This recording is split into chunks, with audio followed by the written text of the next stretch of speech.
नमस्कार। Update news 24/7 में जमशेदपुर की खबरों के साथ आप सभी का स्वागत है। आज सरीरा जी ने प्रेस कॉन्फ्रेंस आयोजित कर विभिन्न विषयों पर बात की। आइए जानते हैं उनसे उन्होंने क्या कहा। शशिकांत दुबे जी, उनका ट्विटर पर एक मैसेज आया और उसके अनुसार बन्ना गुप्ता के स्वास्थ्य मंत्रालय में किस तरह से पैसे का लेन देन करके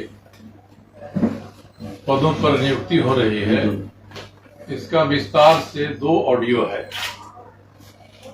आप लोगों को याद होगा कि मैंने मामला विधानसभा में भी उठाया था कि फार्मेसी काउंसिल के रजिस्ट्रार की बहाली में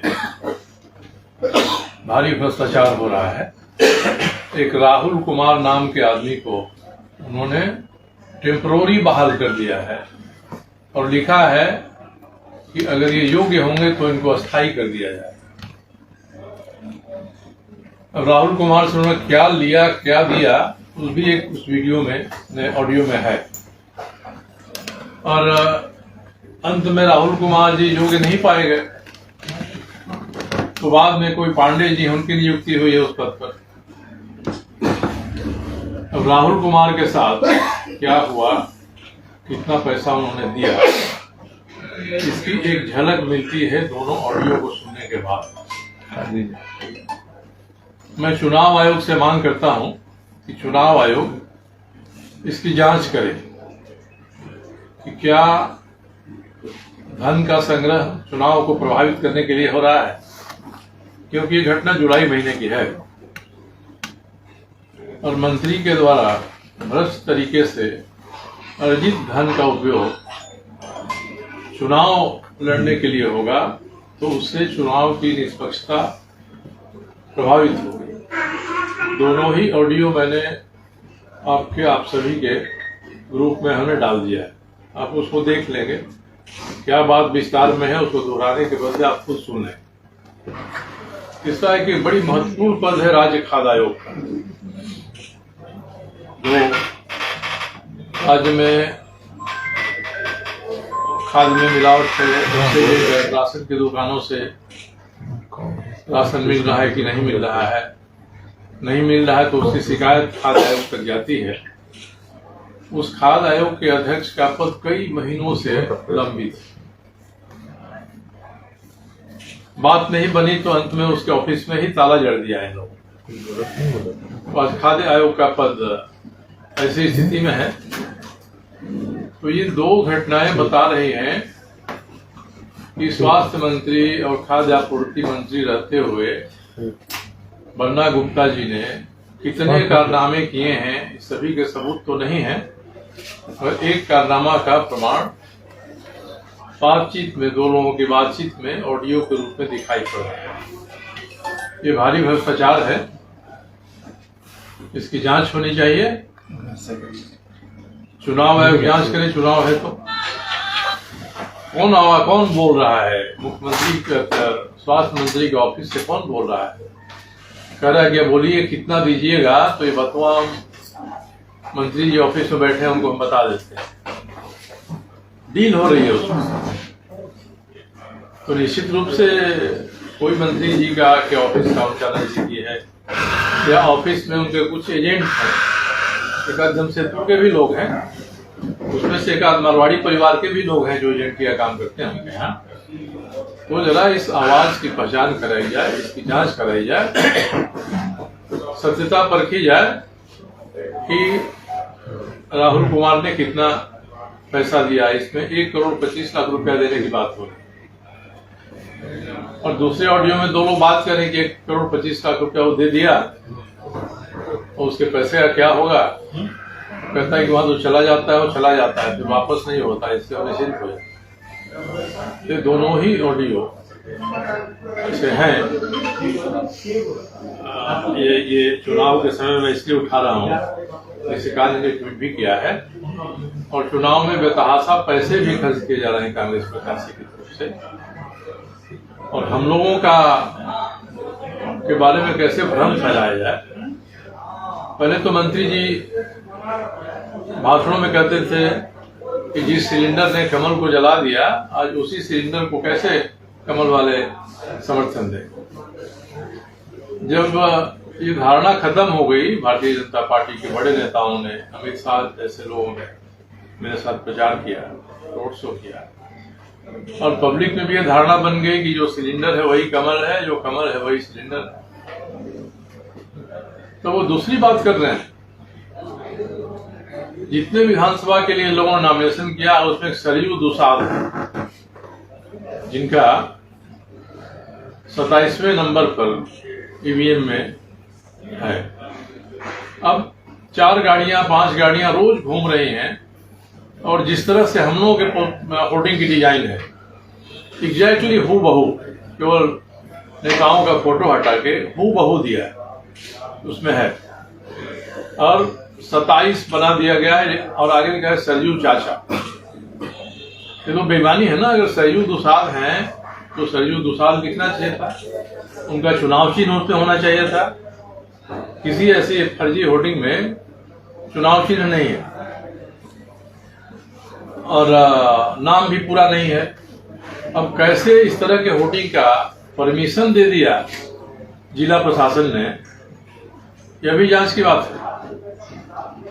अब जो मॉडल कोड ऑफ कंडक्ट है, उसकी टेक्निकलिटी में जाएंगे तो बात समझ में नहीं आएगी, मगर हूबहू जो रंग है, जो लेटर का फॉन्ट है हमारे होर्डिंग का, हूबहू उसी को बनाकर नकल करके कोई दूसरा दे रहा है, अपना चुनाव चिन्ह नहीं दे रहा है, सरयू चाचा लिख रहा है, नाम भी पूरा नहीं दे रहा। कई होर्डिंग को तो पकड़ के आज गाड़ी वाले को पहले भी मुकदमा में दिया था, आज ईवीएम में दिया है, और उसमें वो बता रहा है, ड्राइवर का ऑडियो है, तो पूछे पकड़ के कहाँ से तुमको कहा गया, तो बोला कि ये मानगो में एनएच पर जो है इनका ऑफिस बन्ना गुप्ता का, उस ऑफिस से हमको कहा गया। ये साबित हो जा रहा है कि सारा भ्रम बन्ना गुप्ता जी फैला रहे। मैंने प्रशासन के अधिकारियों को कह दिया है कि मैं तकनीकी मुद्दे पर नहीं जाना चाहता हूं कि आप क्या व्याख्या करेंगे मॉडल कोड ऑफ कंडक्ट का। तो ये साफ दिखाई पड़ रहा है कि चुनाव को प्रभावित करने की साजिश है। अगर प्रशासन कार्रवाई नहीं करेगी तो हम लोग ऐसे सारा जहां कहीं भी होर्डिंग लगेगा उसको हम लोग हटाएंगे, और अनुमति कैसे दिया इसकी जांच होनी चाहिए। इसका मतलब है कि जिला प्रशासन हम लोगों के खिलाफ में काम कर रहा है, और इस साजिश में जिला प्रशासन भी शामिल है। तो इस तरह की घटना और इतनी निष्ठा पर, इतना लिचड़ई पर उतर जाएंगे ये मंत्री चुनाव में, तो इसका मतलब है कि उन्होंने हार स्वीकार कर लिया है। और जहां भी जाता हूं, अब मैं आज चुनाव प्रचार का अंतिम दिन है, मैं इस निष्कर्ष पर पहुंचा हूं कि चुनाव में हम लोग काफी आगे हैं, 1 नंबर पर हैं।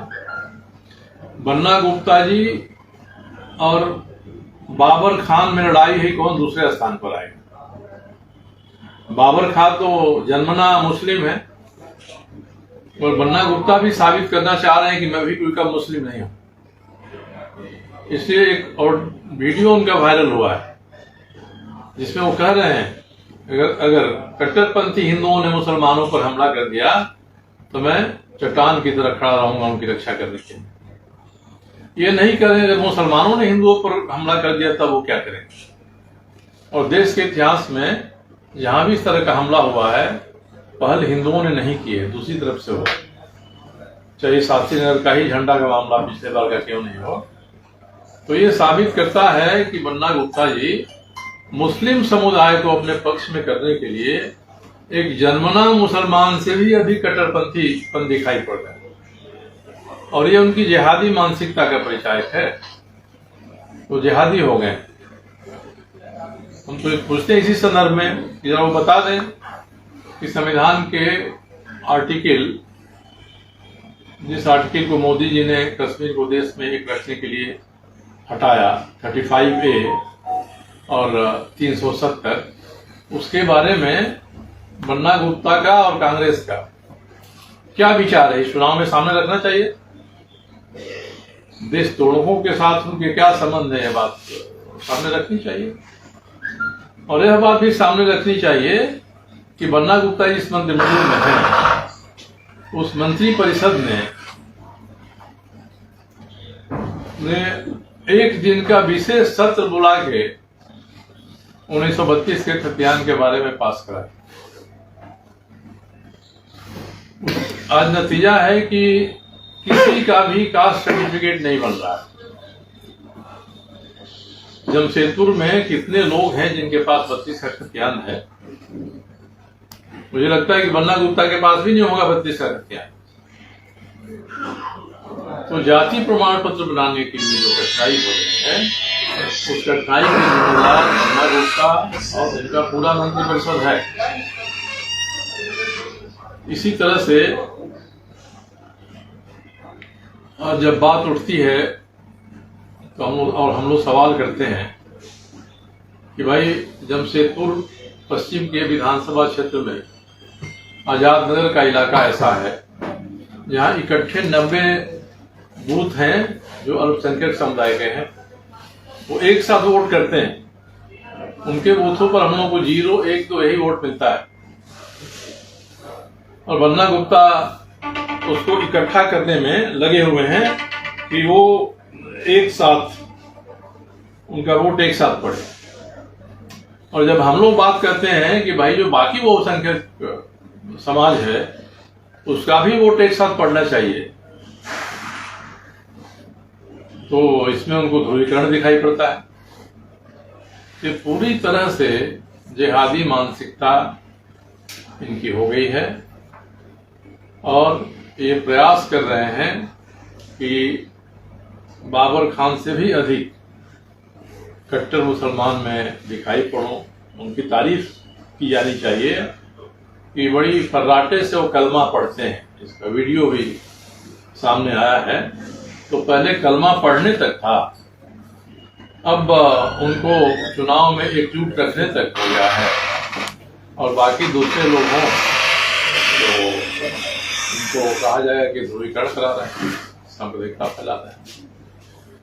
तो ये कुछ विषय थे जो आपके बीच में आज चुनाव प्रचार के अंतिम दिन मुझे रखना था। और एक और बात है कि विधानसभा में मुख्यमंत्री ने ये भाषण दिया कि भारतीय जनता पार्टी वाले पाकुड़ और साहेबगंज का डेमोग्राफिक चेंज को दिखा रहे हैं, और जमशेदपुर, धनबाद और रांची के डेमोग्राफिक चेंज पर कोई बात नहीं करते हैं। यहाँ जो विभिन्न राज्यों के लोग रह रहे हैं उनकी तुलना वो बांग्लादेशी घुसपैठियों से कर रहे हैं और रोहिंग्या घुसपैठियों से कर रहे हैं। इसमें यह बात भी छुपी हुई है कि यदि भाजपा के लोग घुसपैठियों को, बांग्लादेशी रोहिंग्या घुसपैठियों को बाहर करेंगे तो ये लोग जमशेदपुर, रांची, धनबाद को भी बाहर करेंगे। इस पर उनको बयान देना चाहिए। मुख्यमंत्री भाषण कर रहे थे, बैठ के वो ताली बजा रहे थे। तो यहाँ की जनता को जानने का अधिकार है चुनाव में कि इन मुद्दों पर बन्ना गुप्ता की क्या राय है।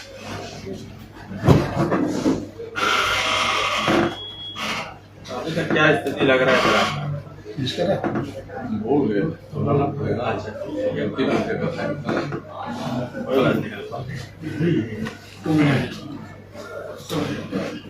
आज मैंने 2 ऑडियो।